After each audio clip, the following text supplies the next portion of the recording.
Good evening, ladies and gentlemen, and welcome to round 14 of Season 1 2024 of Endurance for Amateurs back in the States at one of my favorite tracks, Road Atlanta.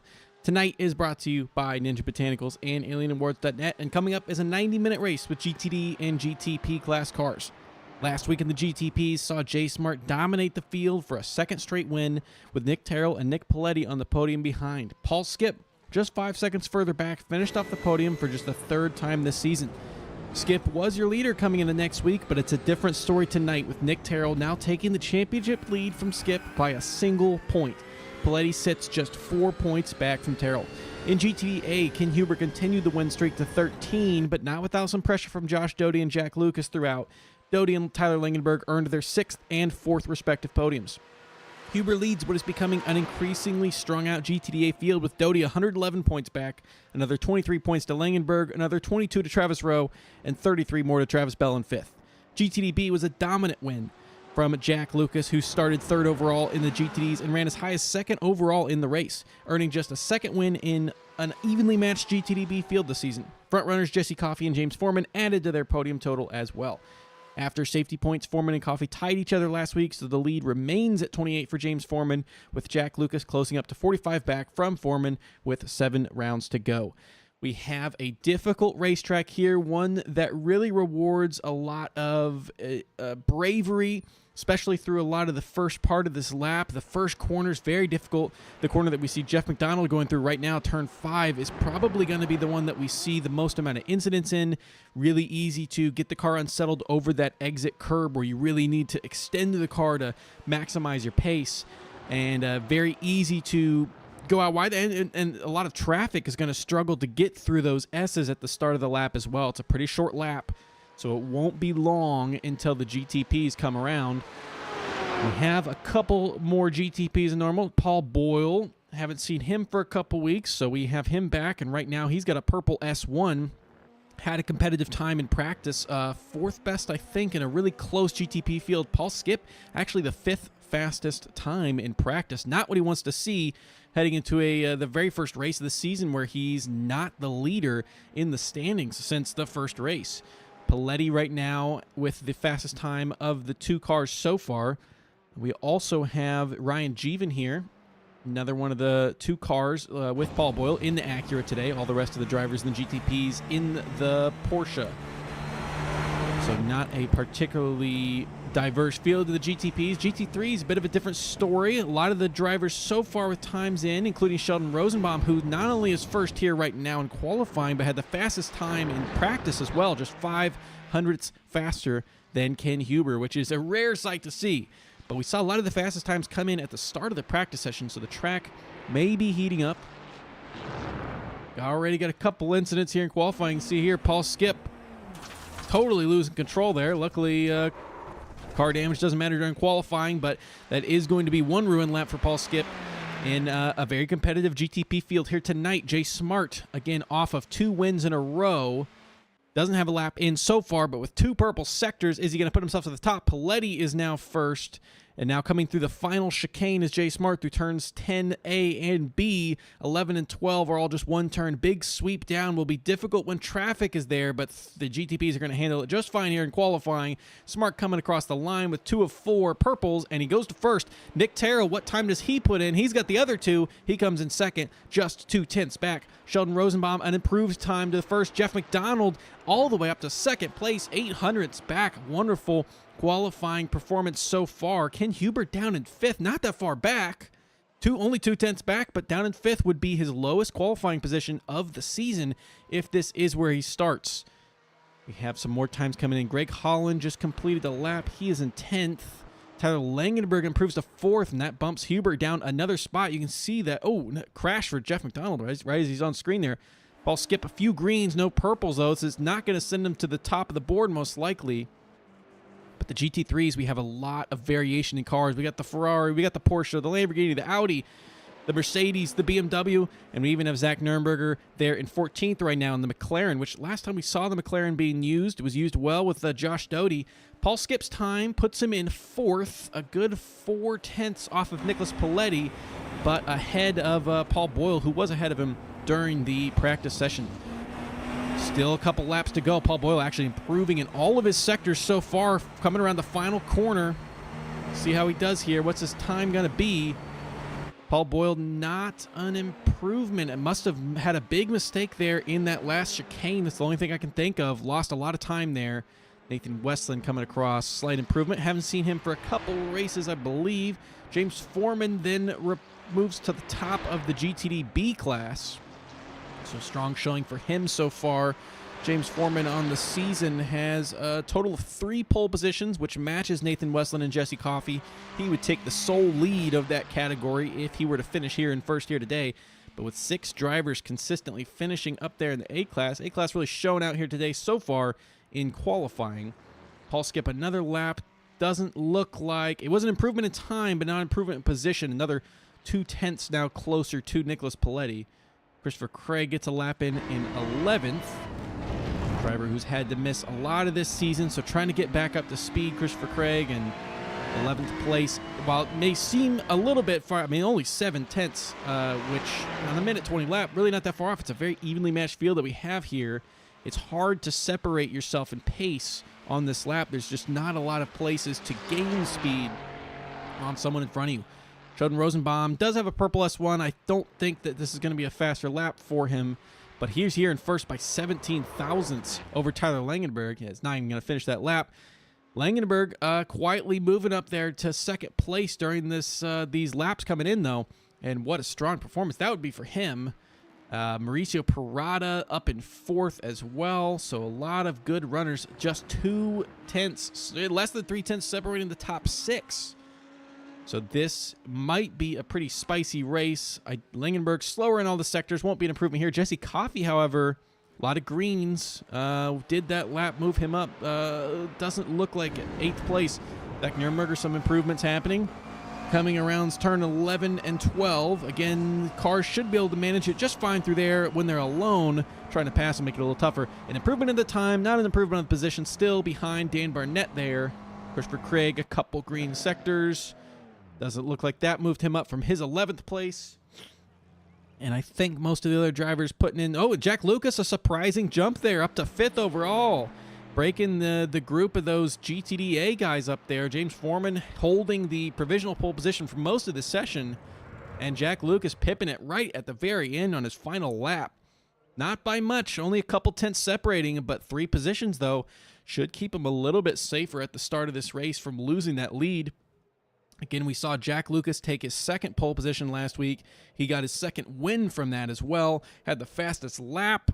If we were counting lead laps for GTD or GTDB, then he would have led essentially every lap in that race. So coming off a really strong showing, Jack Lucas is in prime position to continue that momentum. The driver who's in 3rd place in the standings. Not a lot of drivers out on track. Only 3 drivers on track, and I'm not sure if they have even legal laps to put in still. Aaron Claybaugh currently in 15th, one of the few drivers, up to 11th now. The BMW maybe not looking like a overly strong car. The showings for it tonight, 9th, 11th, and 16th. Paul Boyle, last driver on track. Again, one of the 2 guys in that Acura today.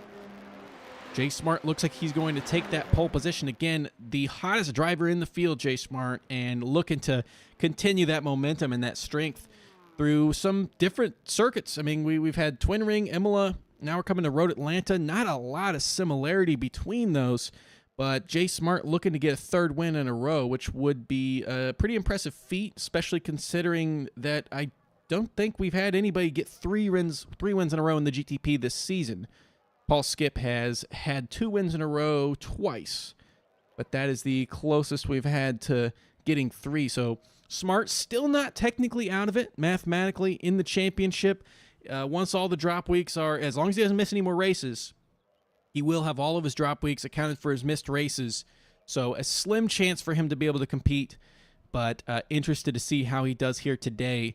And Paul Skip will really want to be able to rejoin that podium here tonight, as again, he lost that lead in the GTPs just through last week by a single point. With 1 drop week remaining, he's going to want to try to claw back some points on Nick Terrell here. So that is the finish of qualifying. We will take a break as we reach this warm-up, and we'll be right back with you.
All right, we are back, and here is our final standings for qualifying here tonight. Jay Smart on pole position for the 5th time, matching Paul Skip's 5 poles on the season, with Nick Terrell and Nick Paletti behind. Paul Skip in 4th, Paul Boyle, Ryan Jeevan, and John Kelly rounding out the field.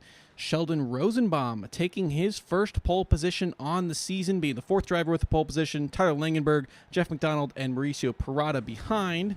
Following them, Jack Lucas, who gets another pole position for himself, up to 3, matching Jesse Coffey, Nathan Westland, and James Foreman. Ken Huber, Travis Rowe, James Foreman, Jesse Coffey, and Nathan Westland round out the top 10. Aaron Claybaugh, Christopher Craig, Greg Holland, Dan Barnett, Zach Nurnberger, Todd Schneider. And yeah, that is the end of the field there. So that is our 16-car GT3 field that we're expecting here today. Looks like everybody has taken the grid. So excited to see how we do here today. Should be a difficult race for some of these drivers. Some of these turns can be quite a difficulty, especially when you're dealing with traffic. They're coming up through the S's right now, and this is going to be the most frustrating time for these GTPs to come across some GT3 traffic, because there is just absolutely no way by without at least adding some pretty serious risk into the equation. And hopefully we don't see any traffic collisions. Honestly, this whole season we haven't seen any, so likely gonna do well there. The drivers have been extremely clean, still fighting each other really hard, but very professional, especially between the classes. A lot of understanding between the drivers. But Jay Smart coming from pole, and pole position now in 3 straight races, looking to get a win in 3 straight races as well. GT3 is just a little bit behind. And the no passing zone through this race, I check my notes here, is going to be through turn 5. So they are going to be no passing through the entirety of the S's through that difficult turn 5. After that, heading into that double right-hander of 6-7 that they just made their way through. That is when the battling can truly begin for these cars. But through all of the first S's, no passes allowed. And the biggest passing opportunity on this track is what they're coming down right now, down this long straight, sort of straight. It's at least straight enough to be doing some passing. The racing line does sort of meander across the track, so drivers do need to be aware of everyone around them, but the braking zone into this chicane is the ultimate passing opportunity for here, and does allow for some side-by-side battling. But Jay Smart is going to lead them now into the final couple corners. Pace truck's going to pull in. Pit entry, difficult here as well. Hopefully the drivers practiced it, because you can gain a lot of time there. But let's see how much time Jay Smart's able to gain on track. Waiting for the green. Nick Terrell absolutely giving no gap. But again, no passing through this first bit, so he can be as close as he wants. No passing's going to be allowed. He's right behind him. Now into turn 1. All cars running now. Jay Smart going to have the S's to himself just for the first lap. After that, it is going to be all out racing. Smart dips through the S's, now heading through the uphill section again through the difficult turn 5. You can see him rattle along that curb. Everyone makes it through cleanly in the GTP field. And right now, passing is allowed, but Nick Terrell 1 second back. Jay Smart really taking advantage of that no passing opportunity there at the very start, getting a good gap. Langenberg in the GT3 is a little bit closer than Terrell is to Jay Smart, about a half a second back, but it does look like he is a little bit more threatened from Jeff McDonald behind, with another great qualifying performance. I think we saw him qualify up in the top 3 for Fuji as well, so another track that seems to suit his driving style. Heading into the best passing opportunity into turn 10. Is anybody going to make a move? Mauricio Parada is just a couple tenths back. Travis Rowe a couple tenths back from his competitor of Ken Huber in front. Huber was a little bit in threat of even losing a position there on the start, but all drivers still in the same spot that they started. No incidents so far. Nobody heading off track. Nobody having any collisions. Everyone's still extra close. Through turn 1, another difficult corner. You can see Langenberg getting about as wide as you can comfortably go there. Drivers will dip a tire into the grass there for sure. Zach Nurnberger makes a pass on Dan Burnett. Let's see how that move was made. Into turn 1. Barnett giving him that inside, but still the move needed to be done, and a good pass.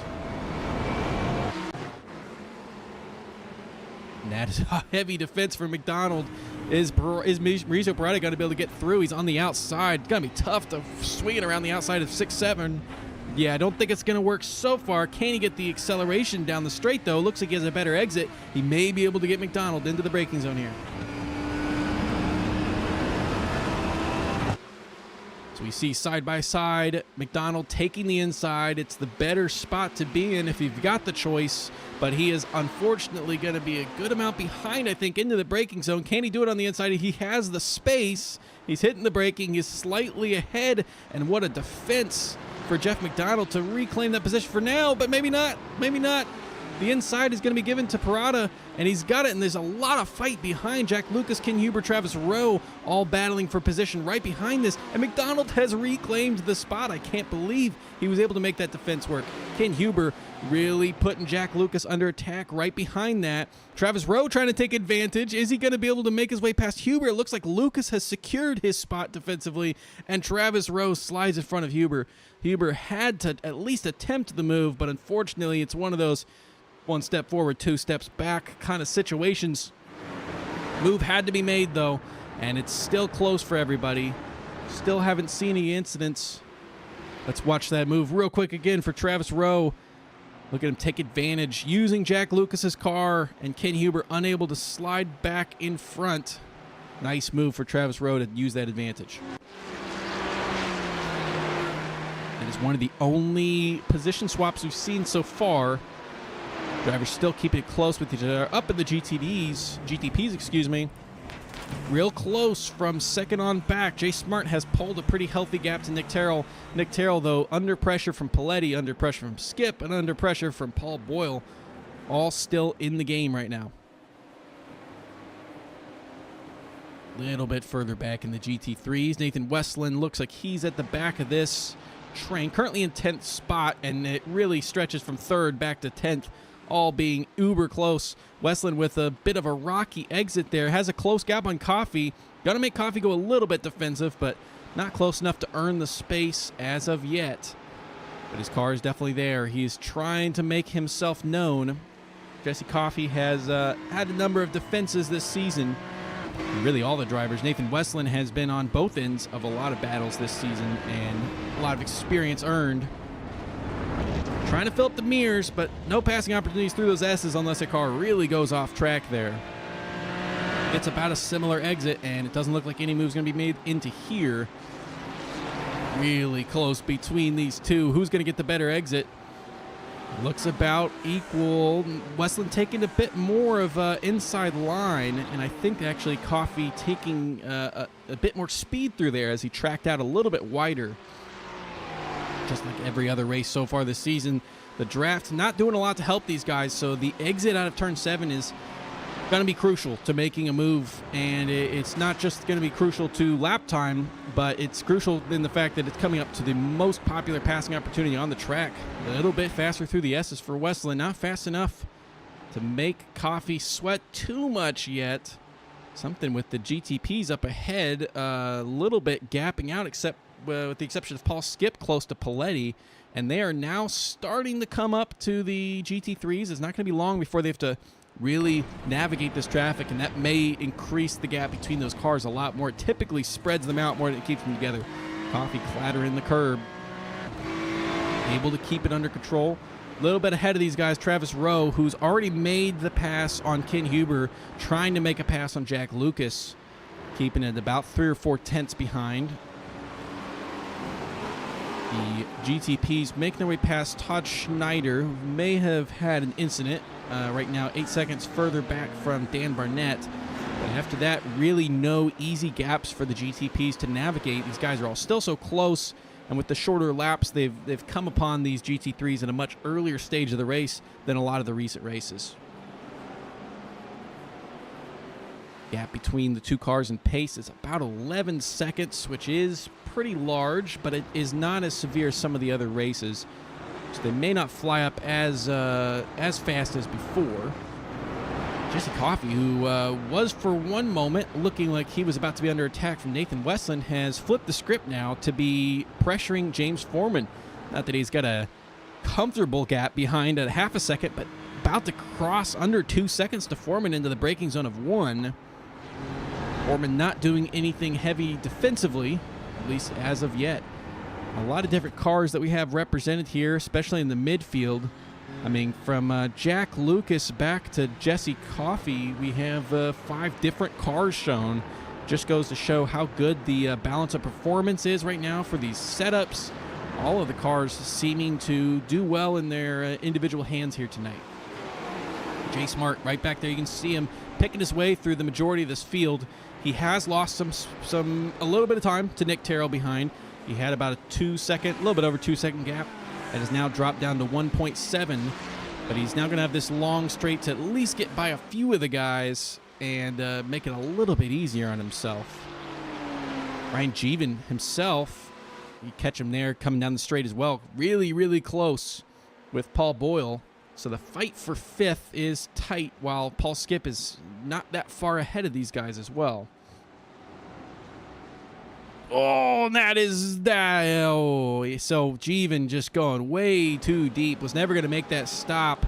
And Paul Boyle, unlucky to be involved in that. I mean, he's going to pick up the 4X, but luckily seems to be relatively minimal damage. But Jeevan just trying too much there. I just heard a bunch of tire smoke. Mauricio Parada is plummeting down the field. Doesn't technically have an incident. Let's see if we can figure out what happened here. Ken Huber was the first guy to pass him. Oh, yeah, Mauricio Parada nearly having a huge spin. Lucky to avoid the wall, but really struggling to get it back up to speed. Lost 4 or 5 positions there. Nice looking car he's got there, but luckily he's going to keep it looking nice with no damage. But all the way down to 10th after being up in fourth spot, so some easy moves for the guys ahead. Didn't seem to affect any of the other positions. I don't think so, other than Nathan Westland just before that actually made the move on Jesse Coffey into turn 1. You can hear Parada ahead with his spin, so lucky to not get involved here. And Paul Skip barely making his way past the pair. But a nice move for Nathan Westland. And he is also close to James Foreman now, so he's continuing to try to charge through the field. Westland up 2 from his starting spot. Again, one of those is that Mauricio Parada position, of course. But James Foreman is in the same class as him. Nathan Westland coming into tonight was 4th place in the GTDB class, was about 25 points off of Jack Lucas, who of course is doing well here tonight. So Westland needs to get as many points as he possibly can, and another spot on James Foreman would be very helpful. I know James Foreman was postulating in the Discord whether to take this race aggressively or try to play it safe. So far, it doesn't seem like he's played it too safe. He's been plenty fast. John Kelly's going to make his way by into turn 6. Well orchestrated between the two.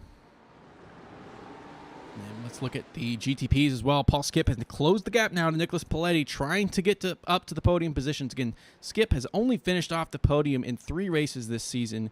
Last week was one of them, and it was a particularly hurtful one as it meant him losing the lead. So Nick Terrell, the current leader in 2nd place, doesn't seem to be threatening Jay Smart at this stage of the race. But especially with the safety points that he has garnered through the season, which that's really what caused the flip in positions last week, as Paul Skip got 0 safety points and Nick Terrell got a full 4. So those are permanent, those don't get dropped, and that's a big reason why the lead was lost. So that'll surely be on Skip's mind throughout this race, especially as he's trying to chase down Paletti. You can't risk too much. Luckily not a track where off tracks are too much of an issue, it's just a difficult track sometimes. Christopher Craig getting the move done, a bit of a messy pass that he had to make there, but Aaron Claybach giving him the room. Looked like he had to clobber that curb pretty hard. Take a look at that. Oh, yeah, actually, Claybach nearly losing control right before that, so I don't think Craig was even planning on trying to make a pass happen, but doing so when the opportunity arose. Also had an off track for Greg Holland a couple laps ago. See what that was. Yeah, out in turn 5. Turn 5. Oh, and that was so close with John Kelly. John Kelly taking an off track to avoid it. Greg Holland into the wall. We knew turn 5 would be the sticking point for a lot of these guys, and it's already claimed its first victim.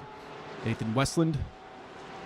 We follow him. Just behind that, Mauricio Parada is catching up to Jesse Coffey.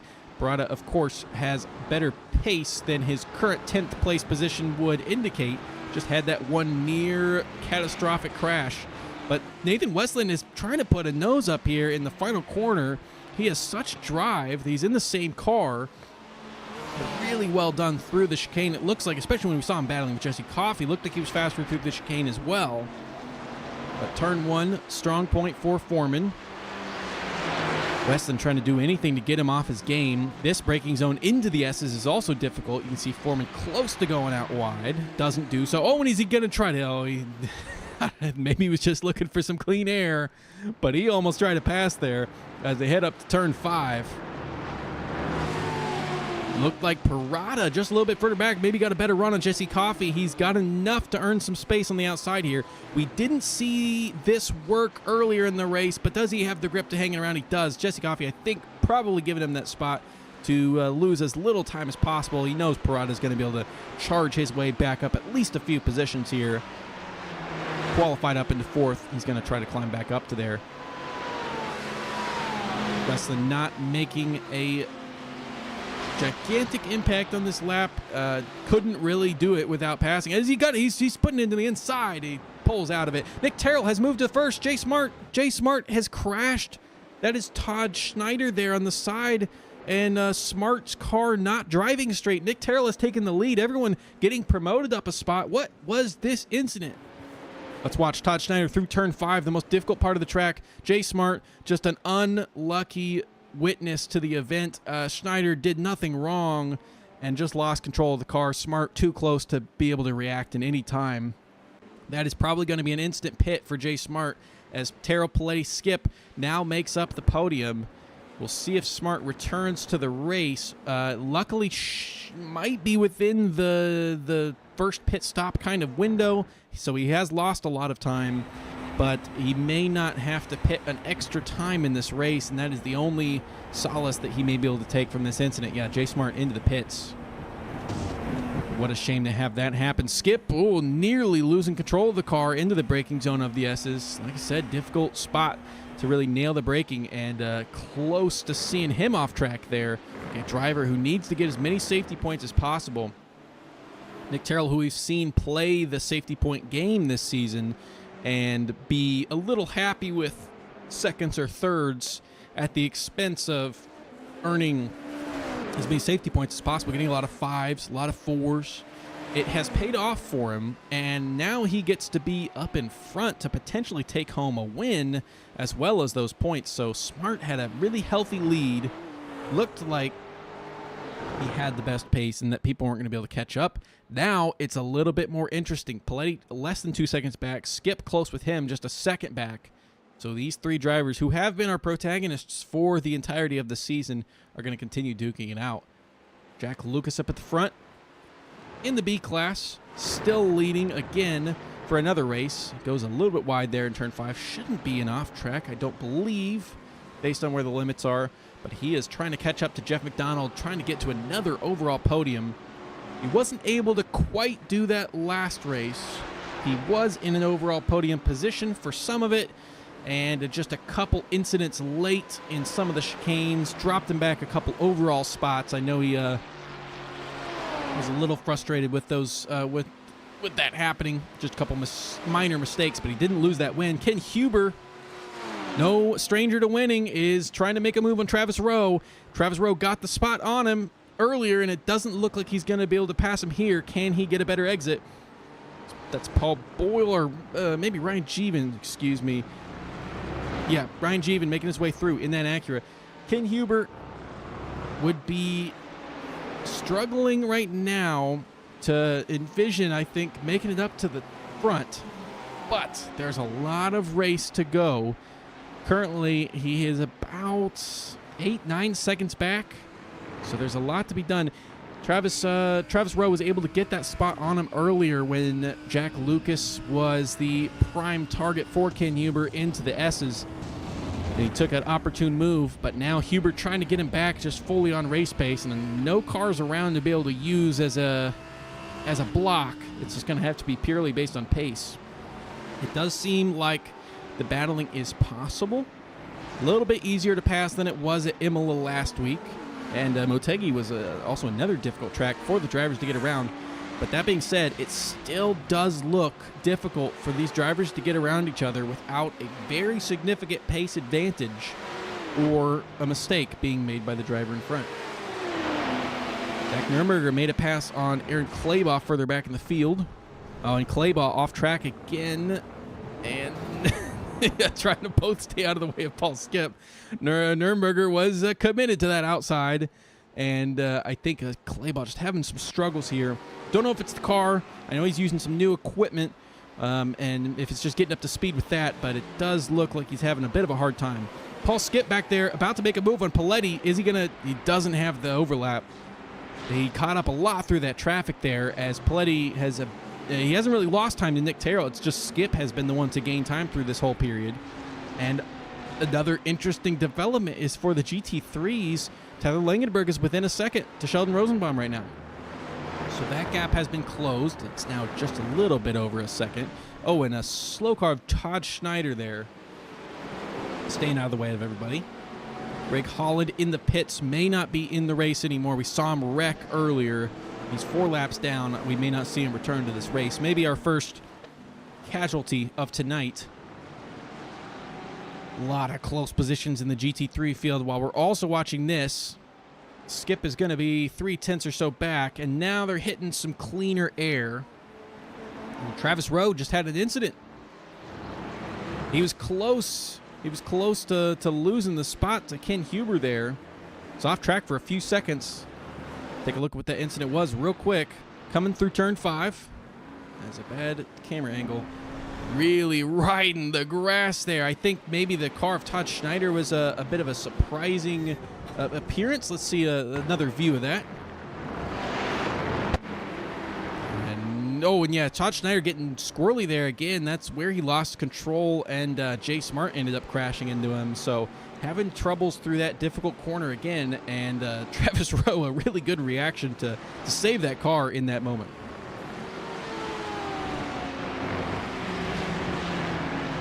But right now, he still keeps that defense from Ken Huber behind through that turn 5. Take a look at the sectors between these two. You can see they're really just trading back and forth. Huber maybe not trying to push anything too much, but pushing is what Tyler Langenberg is doing up at front. He's continued to drop the gap, and in Sector 2 alone was half a second faster. I don't know if tire wear is potentially something that's impacting Sheldon Rosenbaum, but these last couple laps, Tyler Langenberg has seemed to have a lot more pace than our current leader, Rosenbaum.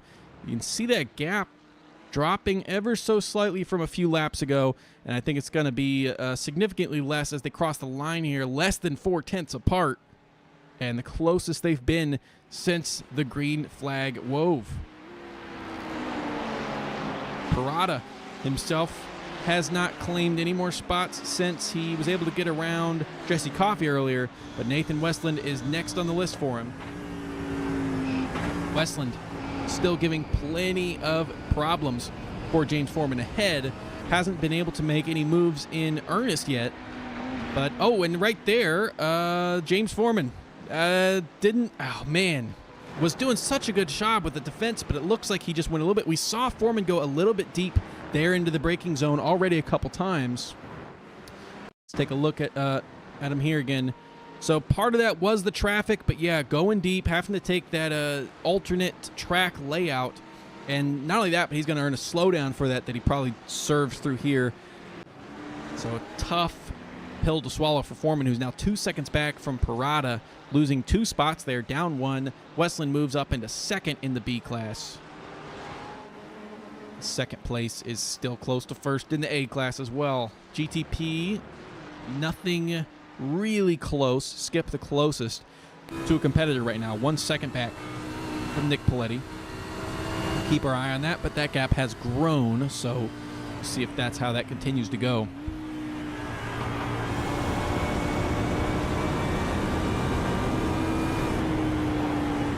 Here Langenberg through those first few corners, doing the best he can to not stress those tires too much here. Just a little bit of tire squeal, a little bit of complaining from those wheels, but for the most part keeping it smooth through there, and that's really important to the endurance of this race. 90 minutes.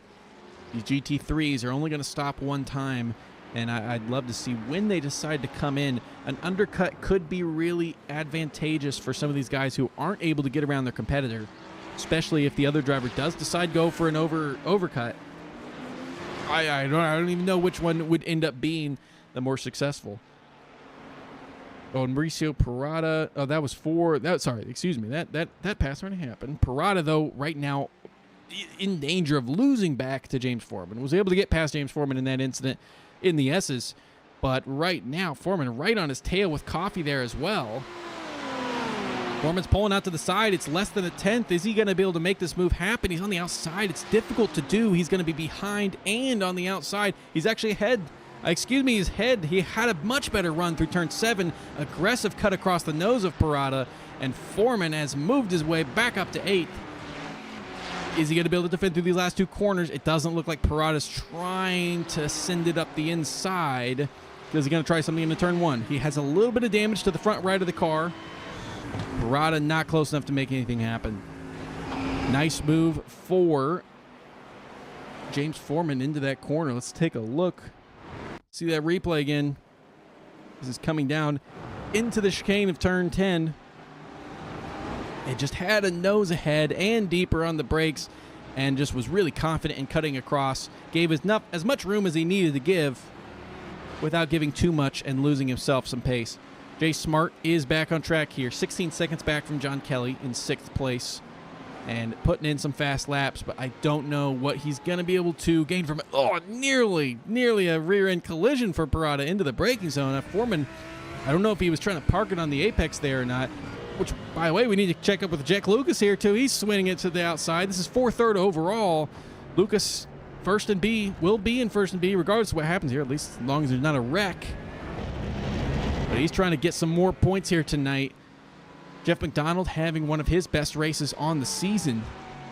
And a great job to defend so far. Is he going to be able to do anything into turn 1, though? Jack Lucas has a nose. He earns some racing room. McDonald on the outside. Lucas maybe not pushing as wide as he could, and I think that he's going to have to try again later. Paul Skip made the move. Nicholas Paletti way off track there. Way off track. Was there a collision that was in the chicane?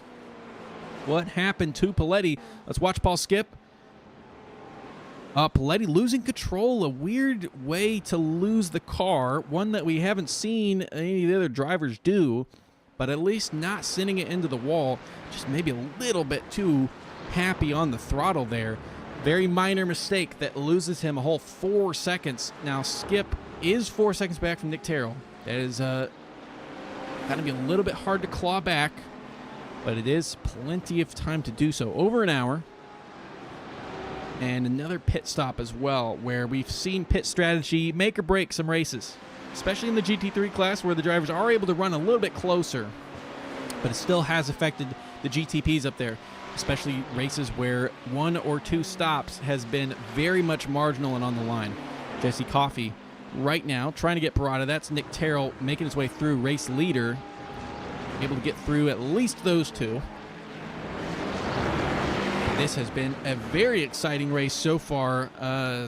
Not to disparage the races that we've had recently, but they have been a little bit lacking in some on-track action that hasn't included some crashes, some unfortunate incidents. But there's been some really good racing that we've had here so far tonight. Some unfortunate events, of course. Jay Smart being the most sad that we've seen. Just short of 30 minutes. Nicholas Paletti and Paul Boyle both coming into their pit box. So a little bit early. Certainly don't need to come in this early. They can stretch it out further if they would like. But it does seem that the GTPs, while in some races they've been able to go 1 stop, it is a for sure 2 stop, at least for those guys. Too early to make 1 stop work. They're the only two pitting on that lap. Jay Smart hopefully able to stretch that first stop that he made, I think about 14 minutes into the race. Hopefully able to stretch that into a successful strategy, but only time will tell as we come to the end of this race. He does move his way provisionally up to fourth after all drivers have stopped once, so it really could be a lot worse. If he doesn't have to make more stops, this could be a fourth could be a possible finishing position for him. We'll see come at the end of this race. Lucas still close with McDonald, still not able to make an impression, and Lucas has been chasing a lot of drivers on this season. I think we've seen him, especially late race, real close to drivers in front. And just the GT3s have been so difficult for some of these drivers to, well, really all the drivers, to get passes done without requiring a mistake from a driver in front. This one's a more racy circuit than others. But for the most part, a lot of the tracks have been very defense-focused. If you have a strong defense, you can really stay ahead of most cars as long as you're not severely lacking in pace to the car in front. The car behind, excuse me. Currently the battle for third overall, though. Langenberg, we've seen him closer to Sheldon Rosenbaum before.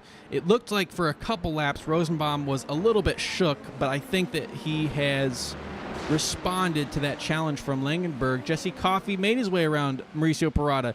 Parada losing another spot. Has he really stressed those tires too much, trying to reclaim these spots in anger? Had that spin that certainly didn't help the tire life, but now also losing another spot well before the chicane. Was that even out of the exit potentially? Let's check a replay here.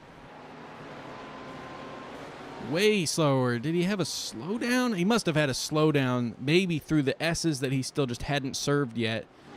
And another spot lost. So Parada, who was qualified in fourth, had a scary but relatively minor incident. And Coffey going deep. Coffey going deep. Can Parada take advantage? I don't think he really can here in the S's. That is the nice part. If you make a mistake there at the start, as long as you stay on track, where's your competitor going to go? Oh, and Parada goes wide there as well. You hear the gravel kicking up into the underbody. But Parada qualified in fourth, minor but scary incident, bringing him back to, I think, 11th at the lowest, maybe 10th. And he'd climbed up a few spots, but now he's lost those spots on track without any major mistakes. So I wonder if he's just pushed the car too hard early. Aaron Claybaugh may be out of this race. Todd Schneider already out. Some close battles up at the front of this field as well. This was just under 4/10, and what is under 4/10 right now is Tyler Langenberg again catching up to the back of Sheldon Rosenbaum. With only one stop for these GT3s, they still don't have the freedom to come in yet. They're not going to be able to do so until probably the 38-minute mark would be stretching it, I think. But that would be probably the earliest possible that we'll see a one-stop happen. And I'd love to see if either of these guys really competing at the front of the field, Lucas or Langenberg, who are trying to claim a position on driver in front, if they try and undercut, we've seen the undercut work a lot. We saw it work wonders at Imola last week. And will it have the same kind of effect today? Here is what happened to Aaron Claybaugh before coming into the pits. In that BMW, which in seasons past has been a really stable car, but really losing control there, just kind of in an unknown fashion. I mean, it looked like it was decently well hook up, and car snapping on him out of nowhere. A frustrating kind of incident where, I mean, unless maybe in car there's something more that he felt, may not know what happened. So Claybaugh is still in the pits, so we may have him return to this race at least. But having to tow after obviously flipping his car over. Langenberg no closer that lap. So you can see our lap time comparisons. Rosenbaum actually 7 thousandths faster that lap, but may as well be equal. Very close here. Nothing he can do. That is one frustrating thing to being good in the S's, is it kind of means nothing. There's no point in being faster in the S's. You're never going to get by there unless you just shove the guy in front of you off track.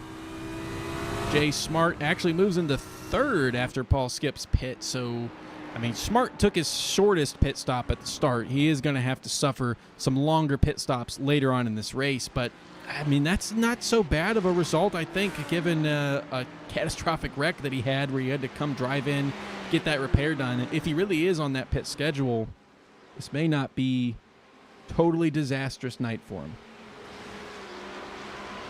Lucas even closer to McDonald. McDonald been defending with steel nerves so far. Can he do anything, though? A tenth and a half. Is Lucas going to send it yet? He is not. We have seen him averse to risk a little bit in this season, Jack Lucas, but it has served him well in the points. Again, third place in the GTDB standings, seventh overall at 402 points. And especially with a lot of his, with the exception of missing Twin Ring, a lot of his best performances all coming over the last 5 weeks. Silverstone, Coda, Red Bull Ring, and Imola, all races where he scored 39 or more points, which is better than or matches any race that he's had the rest of the season. One of the hottest drivers in the field. Is he going to be able to make anything happen with Jeff McDonald's strong defense? Oh, and Jeff McDonald, actually, right when I say that, nearly lost control through the S's. Just saw a little bit of slide. Is it enough for Jack Lucas to make something happen into turn 6? Not a passing opportunity. Generally, he is a nose ahead. Jeff McDonald sliding behind Jack Lucas. What a move to head to third overall. Nick Terrell coming into the pits. We have him with his pit stop. Lucas close to pushing a little bit wide there. Can Jeff McDonald respond? I don't think he has the drive out of that corner to challenge into the chicane. Langenberg closer up ahead. John Kelly coming through at a tough time. It is going to split the two drivers. Langenberg not going to be happy about that. Nothing that Kelly did wrong, just an unfortunate timing for him as he's really trying to pressure Sheldon Rosenbaum as they're approaching the most aggressive possible pit opportunity for him. But they're still not there. Still a few laps that they've got to go. John Kelly, last driver out for the GTPs. We saw him just up there. Not pitting yet. Nick Terrell's made his stop. All the order is what it was, with the exception of Jay Smart being there in third. Is he going to be there in third at the end of this race? Hard to estimate. Again, he had his shortest stop at the start because his fuel tank was mostly full, of course, already at that point. So with that stop, not adding a lot of fuel with getting that damage repaired instantly. So he's going to have to take the longer ones later. But after John Kelly comes into the pits, he'll be second place, which would be, what a recovery, at least so far, early in this race. Langenberg and McDonald both falling back a little bit here today. Through the last couple laps, you can see Rosenbaum faster through the last 3 laps, and that advantage growing. And I think that he's going to be even faster than that on this one. Gap is currently 9/10. But as we have hit the third wave mark, we will take a couple-minute break right before we get into some more pit stops for these GT3s. Be right back with you in a couple minutes.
All right, we are back, and no absolutely race-defining updates during that. We did get a pass here, so we check the replay. Nathan Westland making his way around Travis Rowe, swinging through turn one, and Travis Rowe just going a little bit too wide, able to rejoin there. Again, another good save for Rowe on this race, but he's going to lose that spot easily to Nathan Westland, excuse me.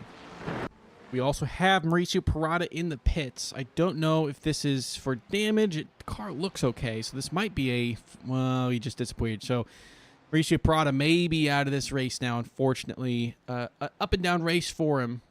Had a good qualifying performance, had a minor mistake, was charging back through the field, but a couple mistakes taking him out of it. John Kelly now coming into the pits here, about 40 minutes into this race. He's going to have a very short last stop. Keep that in mind if he's got a close battle with either Ryan Jeevan or Paul Boyle here later tonight. Let's see where he comes out on the track. Ryan Jeevan's, I think, going to get him. But the pit opportunity, the pit window probably just now about opened for these GT3s. Who's going to take the bold decision to pit as early as they possibly can? We have Langenberg on screen here, not a stranger to doing so, to taking bold fuel strategies and making it work for the win. Langenberg on this season, of course, has not got a win because Ken Huber's been hogging that first spot, with the exception of Eric Bellata getting the season opener. So we'll see if any new names able to win here. Ken Huber's still there in fifth, but the gap to first is about 10 seconds. And he's got to make his way around McDonald, Lucas, Langenberger, and Rosenbaum to make that happen. We've seen him work some magic in the pits. That's only going to work for a spot or two.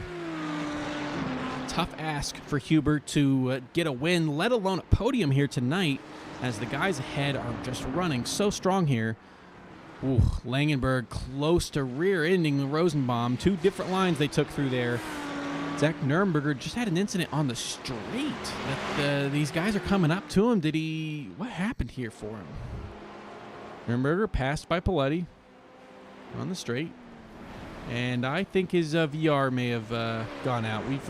I know last week he had to quit the race due to a VR issue. That really looked like one as well, or at least just some sort of mechanical, some real-life failure of equipment.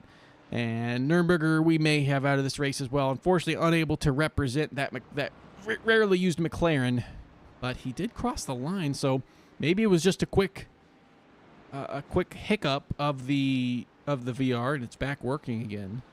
Jesse Coffey closing in on James Foreman really quickly. Coffey has been featured in a lot of battles here tonight so far. Currently at exactly where he qualified, up and down through this field. It's been an exciting race for him. Can he get a spot on James Foreman? This is so important. These two guys were really close last race. And again, James Foreman finished one spot behind, but with one extra point of safety points, they ended up equaling each other in point total, as Jack Lucas closed up on both of them. But again tonight, two guys really close to each other. Coffey and Foreman have traded the lead for the entire class. Coffey led the first half of the season. Foreman able to lead the last 5 or 6 races, I think, on the season points. So another battle for the ages between these two. Nowhere that Coffey's able to stick his nose so far. Some traffic making their way through. Paul Boyle dices him up down the back straight up to Travis Rowe. Travis Rowe not that far ahead from these two either, and he just got a pass on just recently as well. So Coffey 3/10 back into the braking zone of turn 10. No move made so far. It's the top runner in the BMW. No BMWs ahead of him, and he's back in 9th. Just so strange to see that after it was such a popular, frankly, dominating car after the dominance of the Porsches many seasons ago. We saw the BMW used by a lot of drivers, but also used to great effect. Drivers like Aaron Claybaugh and Nick Paletti were drivers who just absolutely dominated the field with the BMW. Had the best traction, had the best fuel usage, but it looks like it's maybe a little bit on the back foot of what is a very evenly matched GT3 lineup as far as the balance of performance, but is it just suffering a little bit compared to some of the other cars? It might be the case. Langenberg has had some sort of incident slowdown that's caused him to lose that gap to Rosenbaum. He's now 2 seconds back. Even if he tries an undercut, it's going to be difficult to make that happen. We're at the halfway point.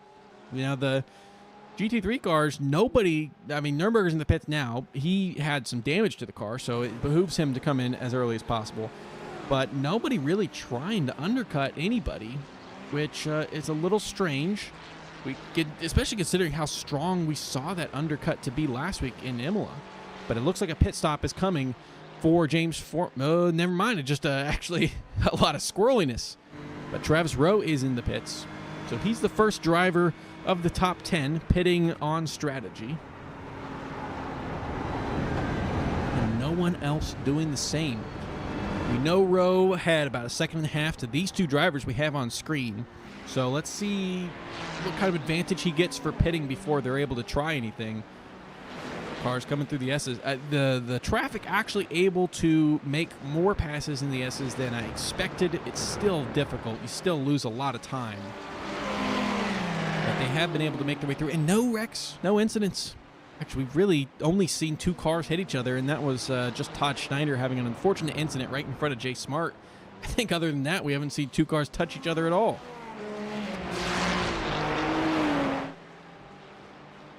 A nice and clean race that we've had here tonight. Paul Boyle, he's close to Nicholas Paletti. Both drivers pit on the same lap. They both pit lap 22. And that was a good amount earlier than we saw Skip and Terrell. Way earlier, of course, than John Kelly, who took it 33 laps. But now we have some of those pit stops happening, and is Paul Boyle going to be able to get to Paletti? Jack Lucas in the pits, Sheldon Rosenbaum in the pits. James Foreman now coming into the pits, too. Where is this going to place them all? Is Paul Boyle going to be able to get Nicholas Paletti? Paletti's lost so much pace here to Paul Boyle behind. John Kelly staying out of the way as they get lapped, I believe, by these two drivers. Definitely not for position. Boyle not able to take enough of an advantage through the exit there. Dan Barnett had an off track. I think we saw that. I did see a driver off at the start of the lap, so I actually don't think that was him. So he was just trying to stay out of the way of Jay Smart, but going a little bit too wide there. Some other off tracks that we've had. Christopher Craig here in the S's. I think tires giving out on him. Has a spin. Zach Nürnberger himself also having an incident. Into turn 1 on brand new tires, and that just went out of nowhere. He barely had any speed, and the car already losing control. So cold tires, difficult for some of these guys. John Kelly going a little bit wide there, losing a little bit more time. Travis Rowe flying up on James Foreman here. Rowe pit lap 33, James Foreman 34. And yeah, Rowe pit, and we saw him ahead of James Foreman and Jesse Coffey. Now he's behind. So actually the defense of the undercut, or just pitting earlier, didn't seem to work for him, but he's got the tires up to a better temperature. He's got more of a rhythm under his belt right now. Can he make a move into 6? I don't think he can. Foreman's going to defend that inside line, or the medium line, really. Oh, and that was really... they really got close there, nearly touching. Travis Rowe wanted the inside. He didn't really have the overlap to make it happen. Smartly backed out of it, but how close that was to just giving Foreman a little tap and sending him spinning around. Good job by both drivers to keep that incident from happening. And Tyler Langenberg is still pushing it out there. He's going for a big overcut. He is the only driver who has not pit yet. He did get a lot of running right behind Sheldon Rosenbaum to maybe save a little bit of fuel. The draft is not enough to have a huge bonus. But interestingly here, well, maybe not. I guess expectedly here, Ken Huber has gained time through the pit stop. Ken Huber is up to 3rd. Tyler Langenberg now coming in the pits. And he is around Jack Lucas and Jeff McDonald. Let's take a look at how long the pit times were. Did he do his magic again? Ken Huber with a 30.5. That's 6 seconds faster than Sheldon Rosenbaum ahead. 4 seconds faster than Jack Lucas behind. Absolutely dominating. Nick Terrell is on my screen showing as out. Is Nick Terrell out of this race? Nick Terrell leading the majority of this race was plenty clean. I don't see any big incident here. Let's see when Jay Smart passed Nick Terrell. Nick Terrell off to the side there. That looks like he's already disappeared. Let's try to take get a look at that again. This is his car coming down the straight. He's on the brakes. He's pulling off to the side, and his car just disappears. He had some sort of issue, some sort of mechanical issue on his end, just like we saw from Zach Nuremberger. And now Jay Smart, after being taken out of this race, of course, he's got a lot of work to do with about an 18-second disadvantage on the pit stops, of course. A little bit less than that, closer to 15. But he may still finish on the podium here tonight. Paul Skip is in line to inherit the lead. A difficult practice that Paul Skip had. He was 5th place in practice. He was 4th place in qualifying, was still close to the top pace, and now he may be inheriting the lead of this race in what could only be considered a miracle for him today, as he had lost that championship lead to Nick Terrell. What a devastating result for Nick Terrell here tonight in a season that, with just the margins are so slim, no mistake can be made. And not that he made a mistake, of course, but nothing bad can happen. So we'll see how that affects him as we come down to the final races. But this will surely be Paul Skip retaking that lead, as Nick Terrell's going to finish in 7th here, unless somehow he's able to get back in and another driver doesn't finish this race. But up at the front, Tyler Langenberg, coming out of the pits, has claimed 1st place.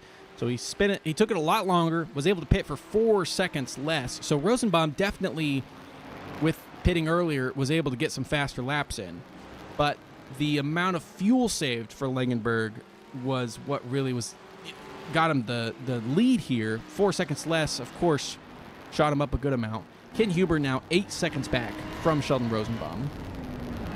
Still a good gap that he's going to have to try to claim, but at least back onto the podium steps. Lucas not letting him have it comfortably, but with no more pit stops, strategy cannot be played anymore. This has to be earned on track. But yes, yet again, another masterclass of strategy in the pits for Ken Huber. I don't know what he does on that throttle pedal, but 2 seconds faster than even, Dan Burnett and Tyler, and I think Dan Burnett maybe pit a little bit early. Really, Tyler Langenberg, the only driver in the top 10, even close, and he was 2 seconds longer in the pits, which is a massive amount of time. Don't know how he does it. We'll have to figure out his secrets one of these days, but he's done it again here tonight. Ryan Jeevan in for his 2nd stop of the race. I don't think he's going to be able to make it to the end here. So his last stop, well, I can't see it here. Now he's in, so this is his last stop. But I don't know what happened to him to make him come in this early. So, and for 1 second, he was out of the car, I think. But Jack Lucas close with Ken Huber. Sheldon Rosenbaum closing up on Tyler Langenberg. Langenberg did well to take that lead and was really pressuring Rosenbaum when he was the one behind, but now he's having to play the defense card. And then Travis Rowe continuing that battle with James Foreman, so that's heated back up. We saw Travis Rowe ahead comfortably of Foreman and Coffey. He's still ahead of Jesse Coffey, who had a similar amount of time in the pits. But James Foreman, maybe with some hot in and out laps, that was close between those two, but also a slightly faster pit stop. One less second in the pits was able to get him a spot in 7th place ahead of Rowe. A lot of eyes to be watching right now. But right now, believe it or not, the lead for GT3 is actually the closest battle on track. Right now, Langenberg not having to drive defensively. Plenty aware that Rosenbaum is there, but not having to actually take any defensive lines as of yet. A slight slip-up will allow Rosenbaum to re-enter that lead. I think that this might be, this probably is the first laps led for both of these guys in that GT3 class. Again, not a stat that's actually tracked because they only track the overall race leader, which is, of course, always the GTPs. But the race has generally been led by Ken Huber, some by Eric Bellata. We've seen Josh Doty in the lead, I believe. But outside of fuel strategy stuff, not a lot that we've been able to see here. We also saw Darren Rutherford at a Red Bull Ring show out really well. I remember we haven't seen him since then. Showed up for one race, got a 2nd place, and we haven't seen him return. And he was one of the biggest challenges that Ken Huber had on the season. However, tonight has been the entire field. Luckily, Ken Huber may be able to finish on the podium if Jack Lucas isn't able to complete this attack on him. But Ken Huber does have still a streak of all podiums. He's podiumed every single race on the season. 2nd place in the opener of Daytona behind Eric Bellata. 1st place every race since then. Currently in 3rd. Will he stay there? Wait to see. Jay Smart coming in for his 2nd stop. So he's going to look to stretch it for a final 35 minutes. Is that possible? It should be. We saw 33 laps for John Kelly, with their their laps being over a minute, just slightly. 1:08 is what the fastest lap on the track is, about 1:10. So 33 laps of that should take you to maybe 38, 40 minutes, something like that. So it should be just in the window if Jay Smart's played it right. And yeah, I think with Paul Boyle coming in this stop as well, and that's fully his decision strategy-wise, it does look like Smart should be safe. He's going to be taking his long stop here. You can see there, it's adding up in time by a lot. 40 seconds. Paul Skips stopped 33 seconds. So huge amount of time that Jay Smart has lost. But the other drivers have to pit one more time for a much shorter stop than he just had to take. I don't know if he's going to be able to do anything to get higher than 3rd. But a podium for Jay Smart today would be an incredible feat, given that damage that we saw him pick up earlier in this race. So, props to him for sticking it out, because it would have been easy to quit after that frustrating incident, but keeping it stuck in there, and he's going to get a lot of points from this. Part of it due to an unfortunate incident with Nick Terrell, who is he in this race? I don't see him. Oh, we do. I missed him there for a second. He is in this race.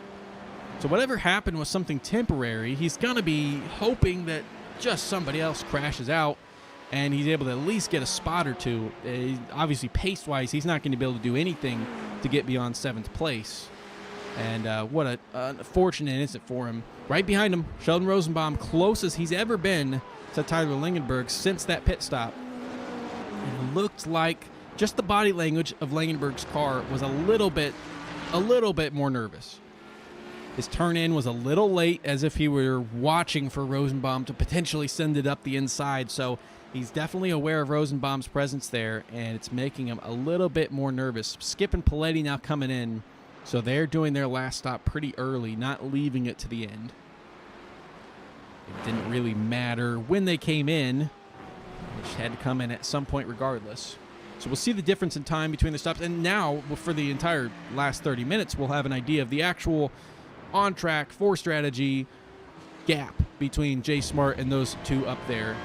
Paletti has technically taken the lead as his pit box was in front of Paul Skip, so do not be alarmed by that there. Skip did come in first, about a 4-second advantage to Paletti. But unless the pit stops are vastly different, and yeah, he's going to come out first. Paletti still to be dropped. So Skip exits the racetrack. He is going to be in first place. J Smart is right there. J Smart's in second place. I was absolutely wrong about him just struggling to just get third and not able to do any better than that. As long as he's got the fuel to the end, which based on Paul Boyle's pit stop timing, I believe he does. He's in second place.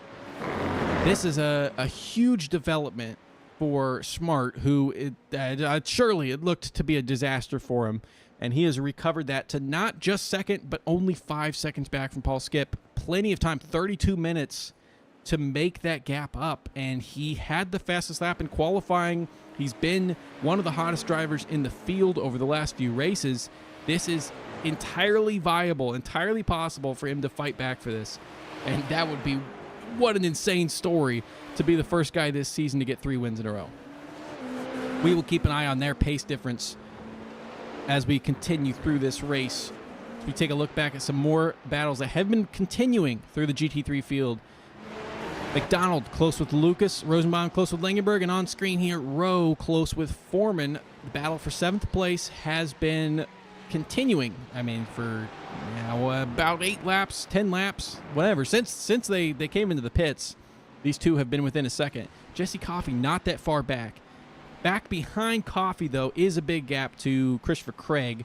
And Dan Barnett's the last guy really in this race, in earnest. He's currently in 11th. We have 2 drivers in the pits, Nürnberger and Claybaugh.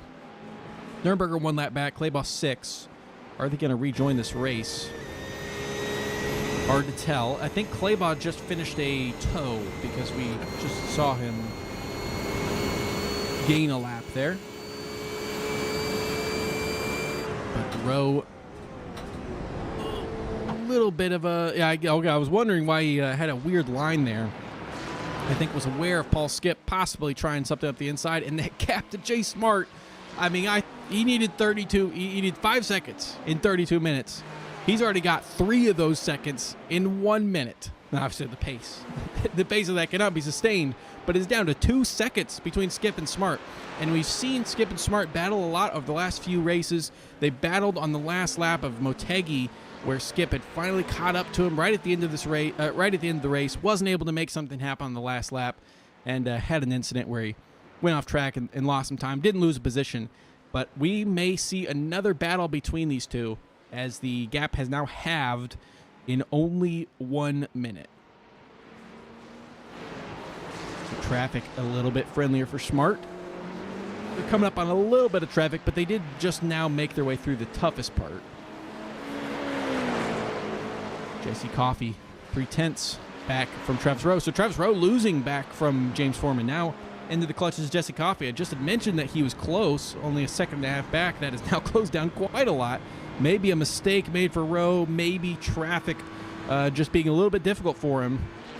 Coffey was just close enough to think about doing something into the chicane. He just needed maybe half a tenth more to, I think, make that move. But nothing happened on this lap. 3.5 tenths back. We are now past the 1 hour mark. We will keep this action on screen, follow some of this stuff, and we'll be right back with you in just a few minutes and follow to the end of this extremely exciting race that we've had here tonight.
All right, we are back, and the battle for the GTPs has now dropped to 3/10s as I try to switch over. It took quick enough.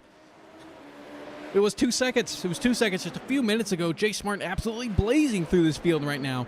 Further back, Jesse Coffey was keeping it close with Rowe, who's now caught back up to Foreman. So now it's a three-man battle there for 7th place, with two of those guys being top two in their class. Can Jay Smart make the move happen? I mean, I kind of expected this to take 20 minutes, maybe. Maybe we'd see the pass in the last 10 minutes. I did not expect it to take all the way until an hour 5, and we have 25 minutes left to go, and Paul Skip is defending as well as he can, but 25 minutes is going to be a long time if Jay Smart really does have this pace and this is not traffic-based. Very tough battle that Paul Skip has ahead if he wants to maintain this win. Now, anything is a win for him tonight in terms of the championship. Even if he loses this spot to Jay Smart, he'll want the win, but losing the spot to Jay Smart is not totally disastrous. The problem right now is him losing that championship lead to Nick Terrell. Nick Terrell, again, having PC issues. I saw in Discord him mentioning that. But he may have issues with losing the lead as Paul Skip is in first. But is he going to be down to second into turn 1? Jay Smart, nothing happening here. But it just seems so sure that it's going to happen soon. Almost put a nose up the inside of turn 3. Not doing so. Through the S's, nothing he can do here. Just follow. Maybe he can get a better exit turn 5. Turn 5 where Jay Smart met his demise earlier in this race. But like a phoenix, he's rose up. And he may be able to claim victory here today, but he needs to make the move on track and keep it as well.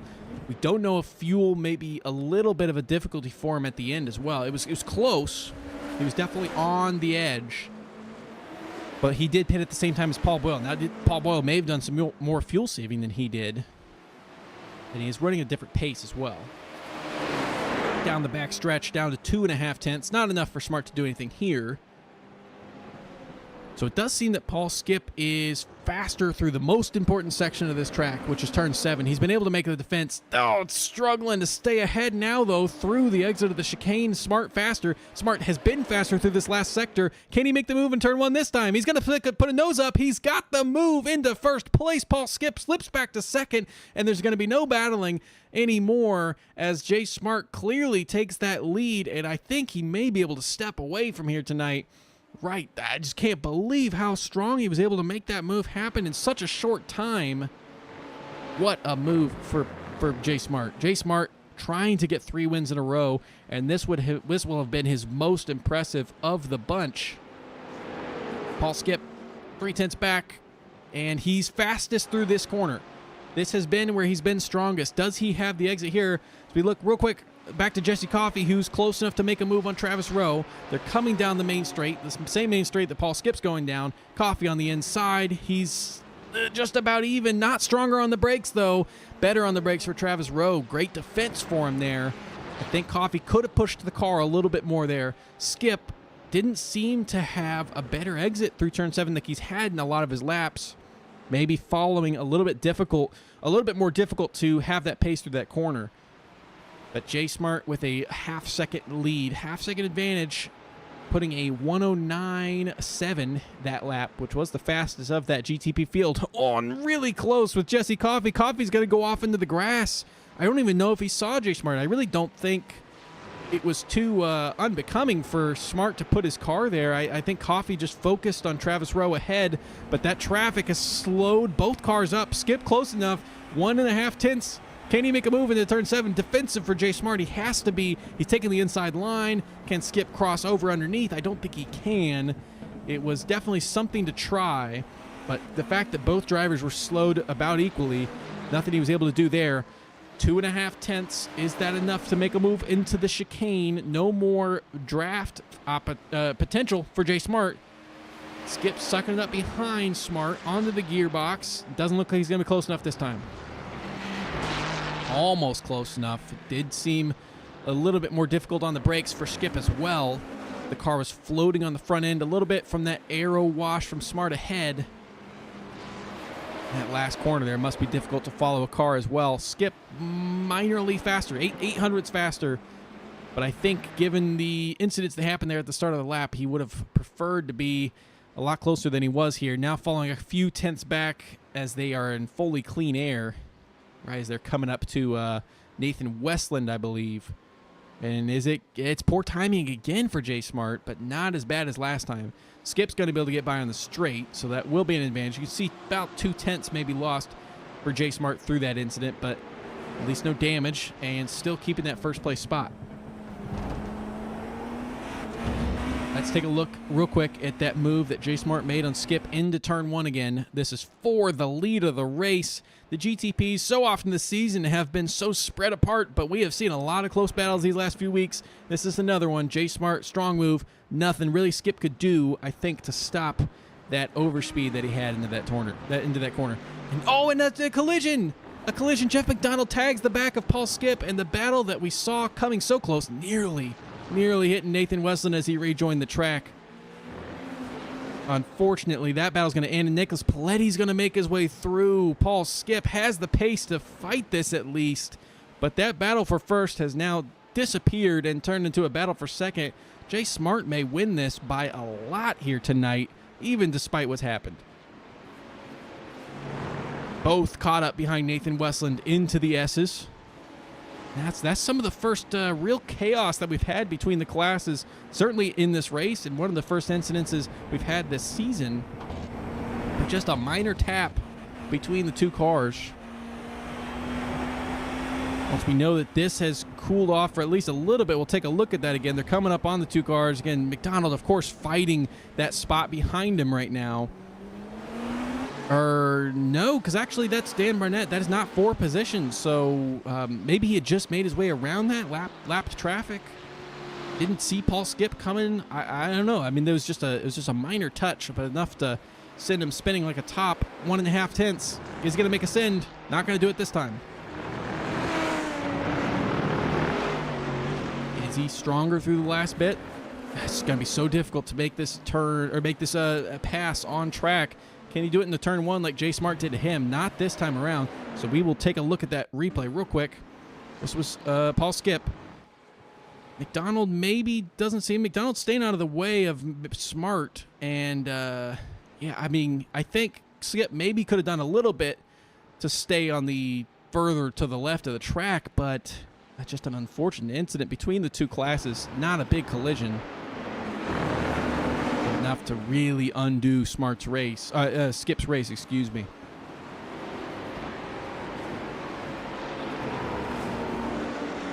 So, can Paletti now stay ahead in second? Paletti coming into this race was 3 points back from Nick Terrell, or from Paul Skip, excuse me, 4 points back from Nick Terrell. And if he's keeping it clean here tonight, we've seen some safety points used up by a lot of these guys. Nick Terrell's too far back to even earn safety points. Paul Skip's obviously got some from that incident there. So does Nicholas Paletti and J Smart as well from his collision. So does Nicholas Paletti have the opportunity to bring home the most safety points in this race? That would be huge for him. I mean, of course, we haven't brought his name up. It's been all about Skip and Terrell, and Paletti's right there. He's right there in the overall standings and could do a lot to take advantage of this. He's obviously going to take advantage over Nick Terrell here, who just nothing he could do about the PC issues, of course. But may be able to take advantage over Paul Skip. 3 points gap. I mean, if he finishes ahead and has more safety points, he will be able to take the spot from him. They'll both take a spot from Nick Terrell, I believe. It's hard to calculate with the drop weeks. But what an interesting GTP class we've had, and this race has done a lot to mix it up. But Skip will be dying to get back to that second place spot. Whoa, what a difficult last few laps it's been for him. Aaron Claybaugh with another incident here. He just passed Christopher Craig on this lap and just going out wide. We saw the same thing from Jesse Coffey, I believe, earlier in this race. Luckily, with the new grass bottle, it does slow down the car. It used to be that you really wouldn't slow down at all, and if you went out there, you were just going into the wall. But tracks like Road Atlanta and other tracks like Mo Sport, ones with a lot of grass runoff, Road America as well, have become a lot more survivable as the cars actually appropriately will slow down on that grass surface. And I saw an example of it there. Losing a lot of time, but luckily not losing out of his race. We'd have 12th on back in the GTP's out. So Christopher Craig, Nürnberger, Parada, Schneider, and Holland all out of this race. Aaron Claybaugh, the last running driver here, he's 8 laps back. So he has had a number of incidents. And I think just trying to get up to speed with some new equipment that he's got. So just a bit of a learning curve for him there. And then Dan Barnett up there, up 4 spots into 10th. So he is our biggest gainer along with Nathan Westland. And Westland is close enough to Jeff McDonald to potentially catch up to him here late in this race as well. 2.5 seconds. And has been a pretty feisty driver here tonight, Nathan Westland. Meanwhile, in the GTPs, there really hasn't, throughout the race, there's been a lot that's happened. What's actually, in the actual standings compared to qualifying, it really just was Nick Terrell losing all of his spots from 2nd on down to 7th, and everyone getting promoted one. But it's a bit more complicated than that when you get into the details of what's happened, of course. But Skip's going to be trying to get up 2 spots here. Led the race for a little bit. Then Smart was able to get him on pace, wide for Paletti through turn 5, not losing control of the car, but lost like 3/10 there. Let's check the sectors between these guys. Let's see, 2/10 gain in Sector 1 for Skip, 2/10 gain in Sector 2. This is closer than he's been the last couple laps. Under 15 minutes to go in this race. So maybe 10 laps, they still has an opportunity to make something happen. This is plenty close enough for any of those laps to be where it happens. But they do seem very evenly matched at this point. Again, Paletti did qualify ahead of Paul Skip. He did have a faster practice time than Paul Skip. And he does have a faster best lap of the race by 1/100th of a second. So these two guys are as evenly matched as they could be, which does spell a little bit of disaster maybe for Paul Skip. It's so hard to pass a driver when you're evenly matched. You have to have not just a little bit faster. You got to have enough of an overspeed and more pace to, get some momentum sent into a corner. And when he just keeps matching Paletti through these, it's not going to be able to help him unless Paletti makes a mistake. We haven't seen Paletti make a lot of mistakes this year. Really, the GTP field as a whole has been really good at minimizing mistakes. It's just been external factors that have affected some of these things. Aaron Claybaugh's coming into the pits again. So, unfortunately, pit number 4 for him as he shakes down the car. None of the GT3 drivers really safe right now, outside of Dan Barnett, just because Claybaugh being 9 laps behind him.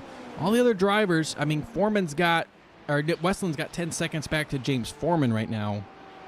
That's about as safe as it gets in that field. Nobody close enough to be making a move right now. But any sort of off track where you just lose a few seconds will make almost any driver in the field lose at least 1 spot here tonight. So as these tires really start to cook down, and corners like turn 5 here, which they luckily have been able to practice plenty, are they going to end up being a difficulty? Skip is falling back here. I don't know if that traffic impeded them a little bit, but 4/10 slower. Not going to have a good exit here through turn 7 as he makes his way by Travis Rowe. Losing 4/10, losing even more now here in Sector 3. We'll see when they cross that timing line. He's going to be able to get by James Foreman here without losing any pace. Sector 3 losing another 2/10. He needs to get up to at least, he needs to be close enough to make Paletti sweat a little bit. These drivers have not made a lot of mistakes in this upper tier. But if you can at least try to pressure the driver into that or have to take a defensive line, that's when you're going to have your best opportunity. If you're so evenly matched, that passing for pace is not going to be probably a viable option. They're coming up on some traffic. Traffic can always make things interesting. He's going to get his way around Todd Schneider on the outside here. So both drivers losing some time, but it does look like Skip lost more as he wasn't able to get through before those S's started. And things go from bad to worse for him. Now back to 1.6 seconds. 10 minutes to go. 7 or 8 laps remaining. and it just keeps falling further away for him. Is it still in the cards for him to get up to second? He will be able to at least get a podium here. He's got 50 seconds back to Paul Boyle, so he's safe behind. Nick Terrell is officially out of this race. He was not going to be able to earn safety points based on his gap to the leader, and he was well far back from John Kelly, who has not had any crashes. It does look like everybody's going to be able to finish the race outside of him. Unfortunate result for Nick Terrell, out of his control. But, unfortunate. I mean, that is what the drop weeks are there for. He did unfortunately have to miss the first week of Daytona as well. So now a missed week and basically a scrapped week here at Road Atlanta, when some of his competitors haven't had as bad of luck in certain races. Paul Skip had a bad Indy road course. He crashed in that one early, but other than that, no disastrous races for him. A couple races off the podium, but still ones that were fourth place finishes. And Nicholas Paletti has one missed race, and beyond that, the worst being a fifth. That was at Sebring, where we saw him have some incidents early as well. And Skip going off track, going to lose some more points. I don't know what happened there. His line just getting all sorts of messed up, and now 3.2 seconds back. We may have to abandon that, watching that, because I don't think that's going to be able to happen for him now. 3.5 seconds and continuing to get worse. 2 seconds slow in Sector 3. Kent Huber has closed the gap to Sheldon Rosenbaum. Bit by bit, not by a lot. I mean, it's been slow. With not a lot of time in this race, I don't think that he's going to be able to catch up and get to that second place spot. He's going to keep podium streak going. He's got 2.7 seconds back to Jack Lucas, and it was closer before. So he slowly pulled away from Jack Lucas. A little bit more quickly caught up to Sheldon Rosenbaum ahead, but not enough that I think this is going to become a battle. We'll keep our eye on it. Let's see if anything I'm saying. Yeah, Nick Terrell, unfortunately, even having an incident, I think, right before him parking it. Oh, no, I think this was just him, a frustrated park. So he was flagged as off track, but that was when I think he realized no more points were going to be on the board for him, unfortunately.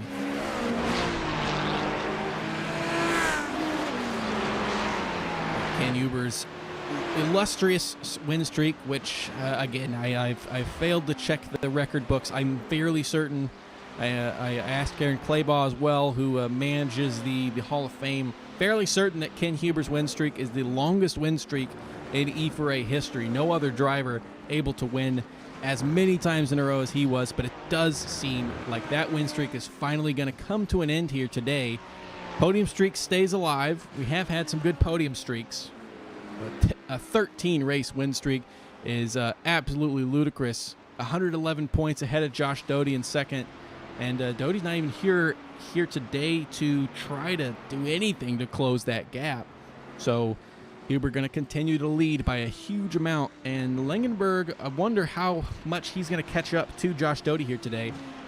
He's going to be able to get a win here today if he just keeps it safe coming home. Less than 7 minutes remaining.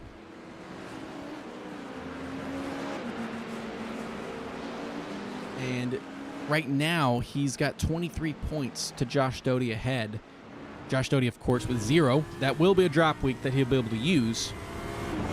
But he already has 2 missed races and 11 points that he scored at Daytona. I don't think he finished that race, and that was the largest turnout that we've ever had in an E4A race. So, of course, a bad race to have a DNF. So that is going to be it as far as bad races that Josh Doty can afford to have. Tyler Langenberg has 3 missed races, so he really only has 1 more bad result that he can afford to swallow. But right now, I think he's going to be able to catch up a good amount to Josh Doty ahead. So we'll see when the official points are put out later tonight. Ken Huber is closing that gap to Sheldon Rosenbaum's down to 1.7. Is it enough late? We're closing in on almost 5 minutes remaining in this race. Jesse Coffey is also catching up to Travis Rowe. Coffey been no stranger to action here tonight. Seen him all around the field, all around the track, battling all kinds of guys. But he's also been stuck in some long battles, keeping it close. This track does allow the drivers to really stay close with each other, which has been in comparison, or in contrast, excuse me, to some of the latest, especially Imola last week, so difficult for the drivers to stay close. The only reason that drivers were able to stay close was when they were faster. They just couldn't get around. There was no passing opportunity for them. It's been a little bit easier for him here today. That gap for Ken Huber now down to sub 1.5.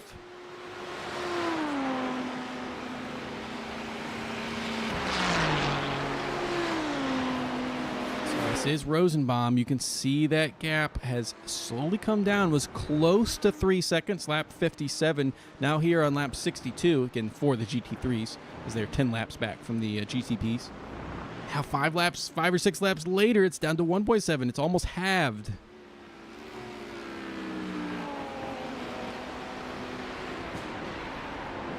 .7 seconds, growing a little bit. Rosenbaum responding in kind. He's got John Kelly coming up. Hopefully he doesn't lose too much time here coming through the S's. John Kelly currently in 6th. Has 38 seconds back to Ryan Jeevan. So Jeevan, after missing a few weeks, will come away with a 5th place, it looks like, here today, unless Paul Boyle does have to pit for some fuel. He did pit a little aggressively early. He pit at the same time as Jay Smart did. John Kelly makes his way through. Ooh, Jesse Coffey. Closest he's been was to 3/10 to Travis Rowe. Will he be able to make this move on one of these last couple laps here? Paul skipped 4 seconds to Nicholas Paletti ahead, so I think that battle is well and done. Nicholas Paletti is going to be able to come here in 2nd place and more than 10 seconds back from Jay Smart, who we saw, what I assumed was just going to be the end of his race. But what a recovery that Jay Smart's had. We'll give him his flowers come the checkered flag, but we have a couple battles still to sort out. Some traffic has helped Jesse Coffey. He's trying to send it around the outside of Travis Rowe. Rowe's giving him the space. He's got the GTP to follow. Closes him off there on the exit. Is Coffey. Coffey barely even has room to cut back across. Paletti's going to make his way through. He's actually bumping. They're touching. 800s between. They got a car to make their way by. He's not. I think he's bump drafting him. He's not trying to make the pass.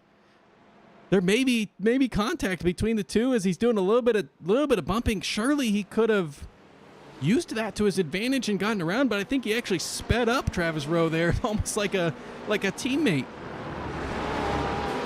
So not getting through there. That may have been the best opportunity he has for the rest of this race. Skip makes his way by in the final corner. And he's going to lose a little more time than Travis Rowe. Rowe losing no time to Paul Skip. Just a little bit further ahead, Nathan Westland has closed the gap down to Jeff McDonald as well. Westland, again, tied for the most positions gained in this race, but if he gets that spot, he'll have sole ownership of that achievement here tonight. Qualified in 10th, up to 6th, currently trying to get to 5th. Jeff McDonald, though, still a great finish for him. Losing a couple spots back from his qualifying position of 3rd, but 5th will be one of his highest finishing spots on the year. Ryan Jeevan had an incident here with Paletti coming up to lap him, and just a really aggressive loss of control, but back on track quite smoothly.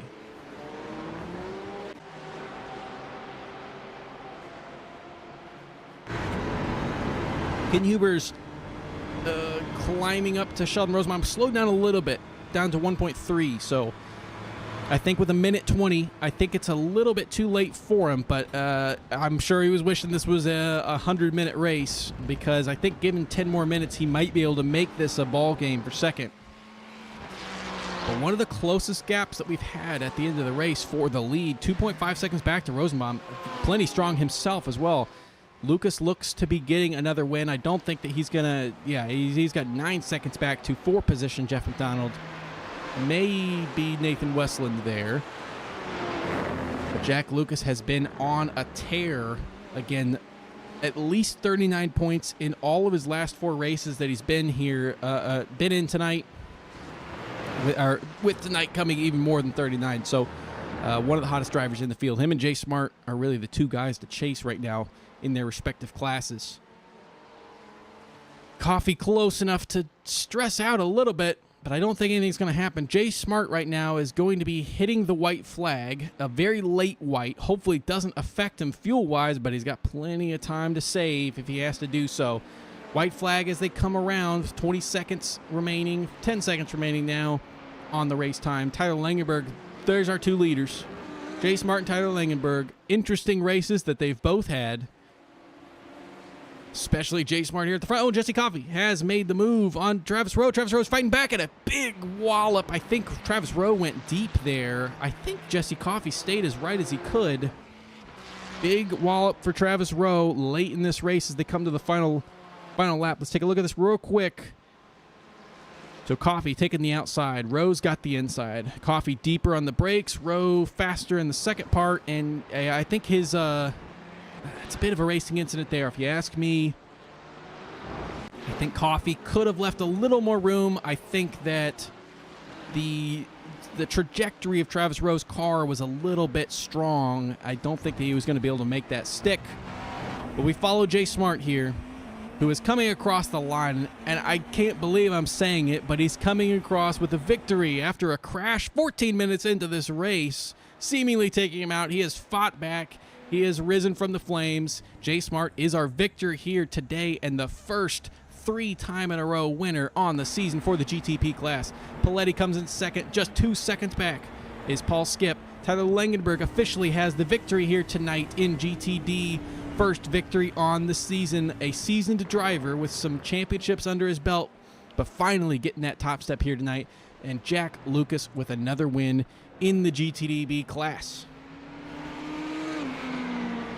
No more positions being fought for here at the very end.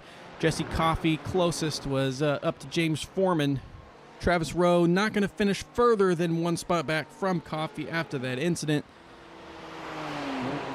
But unfortunate to have that exciting battle that we had at the end of the race decided on that. Dan Barnett crosses in 10th. Travis Rowe, and final car to cross the line will be Paul Boyle, swinging around the final corner. And he is going to come across in 4th place here tonight. All right, so let us get our official results here as the drivers are cooling down. In GTP, Jay Smart, winner again 3 times in a row. He didn't get his first win on the season until Twin Ring. He's now got 3 in a row. What a streak that he's got on the season. Still out there running as well. Jay Smart first by 11 seconds. Nicholas Paletti claims another podium in second, and Paul Skip in third. A good recovery drive for him, given the circumstances coming into tonight. Paul Boyle fourth with Ryan Jeevan in fifth, John Kelly in sixth, and unfortunately, Nick Terrell unable to finish this race here tonight. Was the leader coming into tonight, will not be out of this, but he is not out of the race, or out of the championship race here.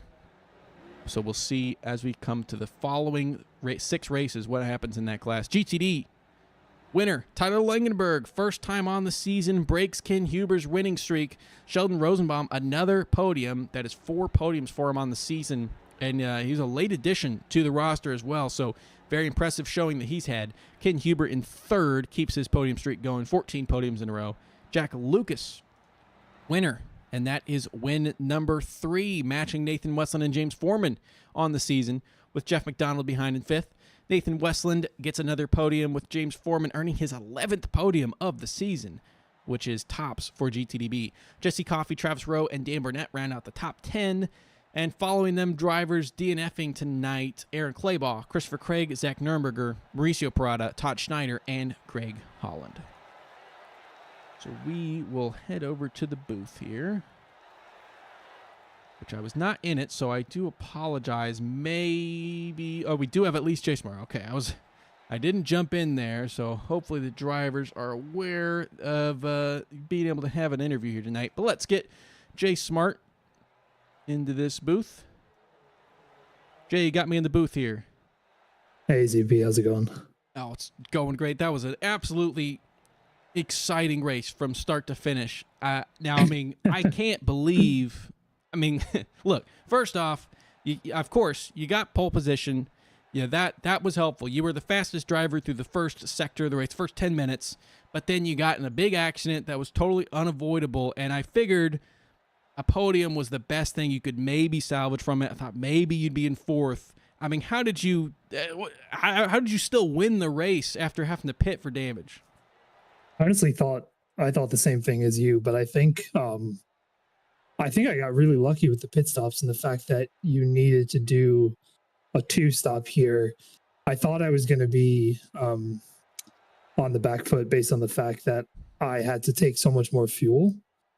I did the math in my head, and I think I just made it. Like I had already run down, I think, 40 liters, which was a little over half a tank by the time that crash happened. And I was like frantically doing the math in my head, trying to see if I could still make it with the 2-stop. I figured I might just make it. And beyond that, I think I just got lucky. Like it seemed like the other guys also had to take almost a full tank of fuel twice. It was probably a little bit less, but it wasn't one of those like 2 stops where it was just a full tank and a splash. You actually had to take a decent amount of fuel. So I think I got really lucky. And then I don't know what happened to Nick. I think he would have won out with his strategy and everything, but it seems like he had some PC issues and had to disconnect. So that was a bit unfortunate, but it worked out for me. Yeah, PC issues for Nick Terrell indeed, and had the lead for the championship coming in the night.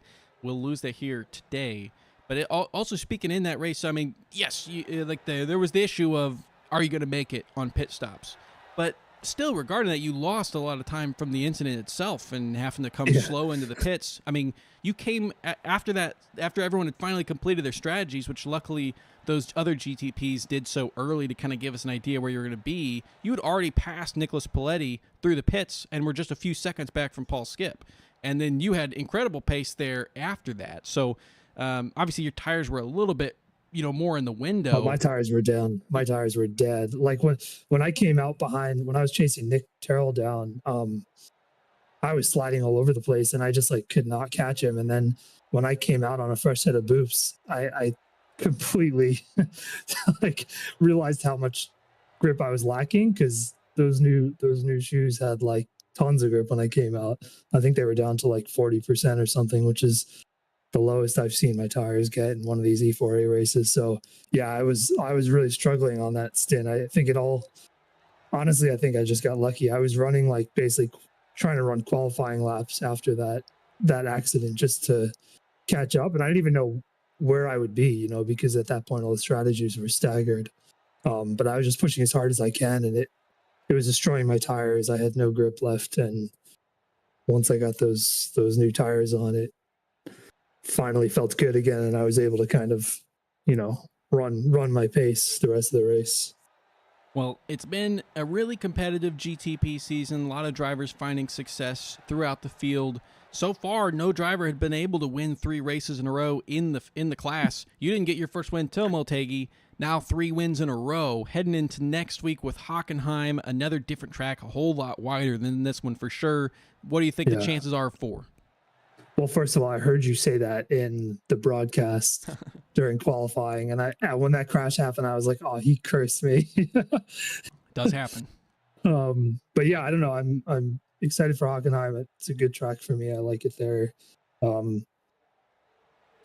don't know. This league is kind of hard with the way they do the safety points because I saw last week, even though I won, I think I was tied on points with like a bunch of people because I didn't get any safety points and other people got a bunch, and the same thing's probably going to happen this race too. So, I think I'm in here just trying to get stats. I don't think I can reasonably fight for the win considering there's only 6 people in our 6 or 7 people occasionally in this class. And so it's, it's so competitive. Like if everyone doesn't, if the field is mixed up every single race, I think I still wouldn't have a chance with just how few people there are. So it's going to be a fun race, but I think I don't really have any championship hopes at this point. Well, I'm excited to see how it shakes out. With another drop still to come into play, could shake things up possibly. The safety points definitely are throwing a wrench in the works for a lot of the drivers. So we wish some good luck to you next week at Hockenheim. But again, congratulations on a 3rd win in a row here tonight. Thanks, EP. Have a good night, Jay. Yeah. All right. Now I'm going to bring in first-time winner on the season, Tyler Langenberg. Tyler, you got me in the booth. Evening, Zach. What a race. You finally broke Ken Huber's illustrious 13-win race streak that he had here tonight, but it wasn't without some action. You had to get that lead, and you did it through the pits. Were you planning on that first stint to save some fuel to try to basically, undercut through the pits? Because I think you were 4 seconds less in that pit stop than Sheldon Rosenbaum was. Well, I did know coming in that it would be a tight race, especially in the practice confirmed it were like the top 9 or so were within half a second, I think. But I also knew coming in that the left side tires would be on fire most of this race. So I was just sat there trying to save tires. The fuel sort of came with it. So, yeah. And I thought, honestly, I thought I was pretty tight with how much I filled the car with. But then Ken went like 2 seconds shorter than I did. So yeah, I guess I could have taken a little bit out. Yeah, I think you did have the second shortest full strategy pit stop, other than Ken, who finds some sort of magic with the fuel there. But you found some magic yourself, were able to get that pass done, but then you still had to fight off Sheldon Rosenbaum for a lot of that second stint. He was within even at the end of the race, only 2 seconds. So, what was the key to defense here at this track, which seemed a little bit easier to pass on than the last couple tracks? Smoothness, really.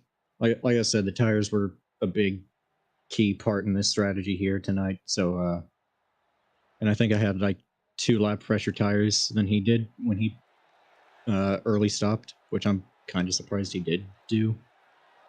But yeah. Well, finally got the first victory on the season. You've had a good handful of podiums so far. Came into the race third in GTDA, and especially with Josh Doty not here tonight, closing that gap significantly up there. What do you expect coming into Hockenheim next week? A really wide, giant track compared to tonight.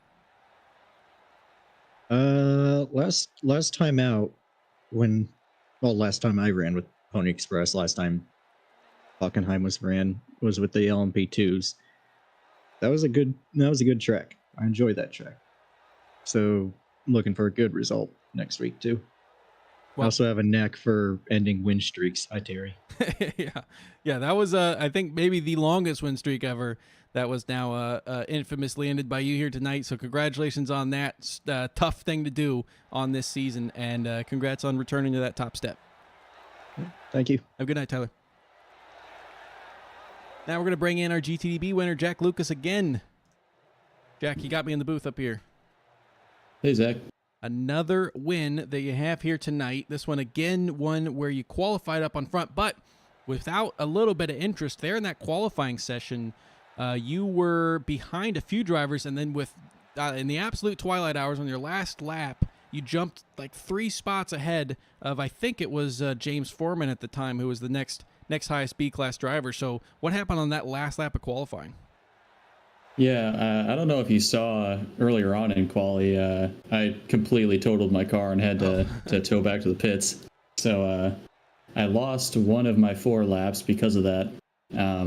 So that last lap was pretty much like my first, tires fully warm, brakes warm, ability to push sort of lap. So that was like the only one I really felt like I was able to push as hard as I could. So speaking on the season, you were here from race 1. In the first 8 races, your highest points that you scored was 39 points, and that's not including safety points there. Since that point, since race 9 on, with the exclusion of course, Twin Ring, which you weren't there for, you've scored at least 39 points in every single race, including here tonight. So 5 races in a row with really strong performance. What is it, the races or is it the tracks that suited you? Because it's a lot of different tracks. Like what caused that flip in performance halfway here? I feel like it's probably just improvement. Like I've probably done like a third of my total iRacing in this league. So yeah, just the experience I'm getting in the league, I think it's just improving my overall times.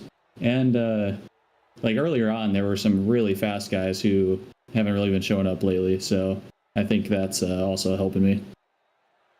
Well, with next week coming up, we've got another different track. We've not really been keeping in theme here. A lot of different ones, shaking up this calendar to really make things difficult. Hockenheim next week, as wide as you can get compared to here tonight, which was definitely a little bit tight with some of the lapping traffic. Are you comfortable with Hockenheim? Is it one that you think that you'll be quick at? I've never actually raced Hockenheim, so I'll have to let you know. I've heard it's not too hard to learn, but yeah, I have no idea what to tell you for that one. Well, you've now matched James Foreman and Nathan Westland's 3 wins on the season, so congrats to that. And we're looking forward to maybe hearing from you next week at Hockenheim. All right, sounds good. Thanks, Zach. Have a good night, Jack. You too. That was the winner for GTD, Jack Lucas, another win on the season.